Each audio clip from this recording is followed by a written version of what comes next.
राजस्थान में सीजेपी की प्रोटेस्ट में जो हुआ उसने इस देश का असली चेहरा दिखाया है। ये देश ऐसा ही है। इस देश के ज्यादातर लोग साले ऐसे ही हैं। एक व्यक्ति जो अपनी जान की परवाह किए बिना भारत के युवाओं के हक के लिए पेपर लीक के खिलाफ खड़ा हुआ, उस अभिजीत दीपके को इस देश के लोगों ने क्या दिया? सरेआम एक थप्पड़। और इतना सब होने के बावजूद भी अभिजीत कहते हैं कि जिसने भी मुझे मारा उसे छोड़ दो, उसे मारो मत।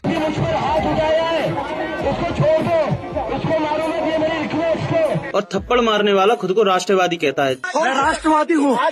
तब उससे पूछा गया कि अभिजीत तो अच्छा काम कर रहे हैं, तो थप्पड़ मारने वाला कहता है कुछ नहीं, ये सब बहाना है। और उसके साथ वाला व्यक्ति पीछे से कहता है कि कहाँ हो रहे हैं पेपर लीक? कहीं नहीं हो रहे। अरे भोसड़ी वाले, अंधे हो क्या? पेपर लीक हो रहे हैं दिखाई नहीं देता? इस देश का इतिहास रहा है कि जब जब इस देश के समर्थन में किसी व्यक्ति ने आवाज उठाने की कोशिश की है, तब तब इस देश के अनपढ़ गंवार लोगों ने उस व्यक्ति का बहिष्कार ही किया है। गौतम बुद्ध ने इस देश के हित में बोलने की कोशिश की थी, उन्हें पत्थर मारकर बाहर निकाल दिया इस देश के लोगों ने। ओशो ने जब इस देश के लोगों की सच्चाई इनके मुंह पर बताने की कोशिश की तो इस देश के लोगों ने ओशो का भी तिरस्कार कर दिया और उन्हें देश छोड़कर जाना पड़ा। और रही बात कॉकरोच जनता पार्टी की, तो ये सिस्टम तुम्हारी आवाज दबाने का हुनर बहुत अच्छे से जानता है। उसे अच्छे से पता है कि हक मांगने वाले के माथे पर देशद्रोही का थप्पा कैसे लगाया जाता है।